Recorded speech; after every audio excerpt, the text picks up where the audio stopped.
अगर आप टिनिटस से सफ़र कर रहे हैं तो इसका क्या समाधान हो सकता है? क्या टिनिटस का कोई भी क्योर नहीं है? एक अनप्लीजेंट साउंड जिसका कोई भी आइडेंटिफाइड सोर्स नहीं होता। पेशेंट बहुत इरिटेटेड फील करता है और उसको इसके कारण से कंटिन्यूअसली जब ये प्रॉब्लम रहता है तो स्लीप डिप्रिवेशन भी हो सकता है और आगे चलकर उसको डिप्रेशन भी हो सकता है।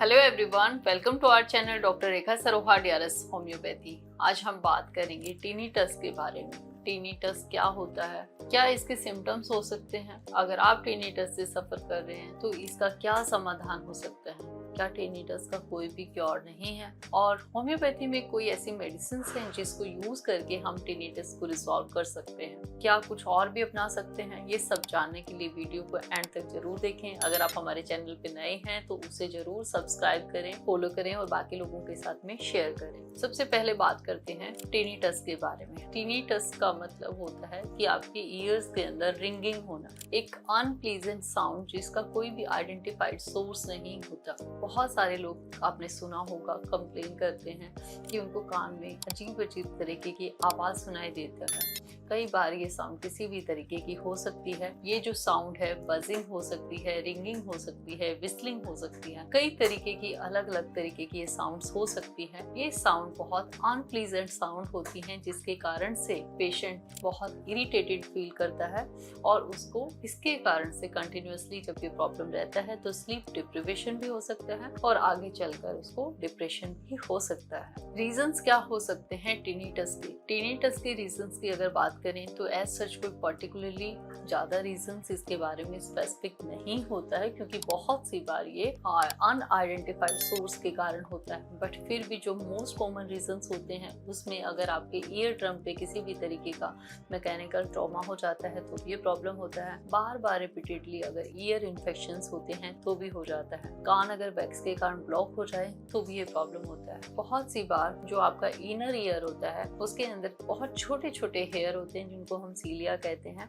उनका जब डैमेज हो जाता है तो भी इस तरीके के इश्यूज देखने को मिल जाता है। एल्डरली लोगों को ये बहुत कॉमनली देखने को मिल जाता है। अब हम बात करते हैं कि इसका रिस्क फैक्टर किन लोगों में ज़्यादा होता है। आज की जो यंग जनरेशन है ना, वो बहुत ही ज़्यादा हेडफोन्स का यूज़ करने लगी है। वो बहुत सारे हर काम को परफॉर्म करते वक्त ईयरबड्स यूज़ करते हैं। तो ऐसे लोगों को बहुत हायर चांसेस हो जाते हैं कि आगे चलकर उनको टिनिटस की प्रॉब्लम फेस करनी पड़ सकती है। एल्डरली लोगों में ये बहुत ही कॉमनली देखने को मिल जाता है, या ऐसे लोग जो बहुत ही हाई साउंड के एक्सपोजर में रहते हैं उन लोगों को अक्सर ये इस तरीके की समस्या देखने को मिल जाती है। सिम्टम्स के बारे में हमने अभी बात किया कि आपको कानों में अजीब तरीके की आवाज़ें सुनाई देती हैं। ये आवाज़ें किसी भी तरीके की हो सकती हैं। बहुत सी बार आपको ऐसा लगता है कि जैसे कोई हनी भी आपके कान के अंदर लग रहा है, या बहुत सी बार पेशेंट को लगता है कि कान के अंदर कुछ है, विस्लिंग साउंड लगती है, विजिंग साउंड फील होती है। इस तरीके के सिम्टम आपको देखने को मिलते हैं। बहुत सी बार ये सिम्टम इतने बढ़ जाते हैं कि पेशेंट को नींद में डिस्टर्बेंस होने लगती है और आगे चल के उसको डिप्रेशन तक की नौबत आ जाती है। अब बात करते हैं टिनिटस के बारे में। टिनिटस का क्या कोई ट्रीटमेंट है? According to modern medicine tinnitus के लिए सच कोई पर्टिकुलर मेडिसिन नहीं होती है, लेकिन टिनिटस को उसके अंडरलाइन कोज को ट्रीट करके ट्रीट किया जा सकता है। उसके साथ में बिहेवियर थेरेपीज की जाती हैं, साउंड थेरेपीज होती हैं जिसमें बहुत सारी तरीके की साउंड से आपकी ये फीलिंग को निकाल दिया जाता है या आपका माइंड डाइवर्ट कर दिया जाता है। इस तरीके की बहुत सारी थेरेपीज होती हैं।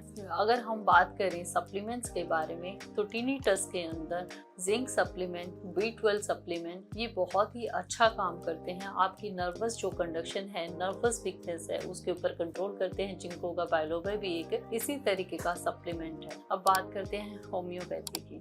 क्या होम्योपैथी में टिनिटस का कोई इलाज है? जी हाँ, होम्योपैथी में टिनिटस का इलाज है। होम्योपैथी एक बहुत ही सेफ और जनरल ट्रीटमेंट है।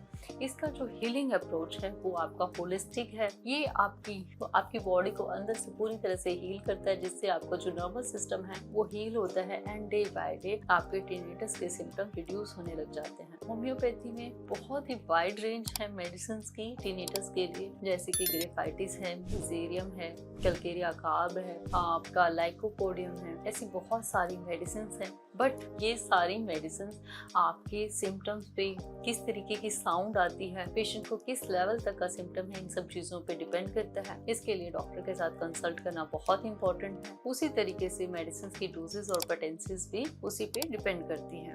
अगर आप इन सारे टिप को फॉलो करते हैं तो आप अपने टिनिटस को ख़त्म कर सकते हैं, उस पर कंट्रोल पा सकते हैं। अगर आप हमसे कंसल्ट करना चाहते हैं तो स्क्रीन पे नीचे दिए गए नंबर पे कंसल्ट कर सकते हैं, अपना अपॉइंटमेंट बुक कर सकते हैं। ऐसी ही इन्फॉर्मेटिव वीडियोस के लिए जुड़े रहें doctor Rekha Saroha, DRS homeopathy.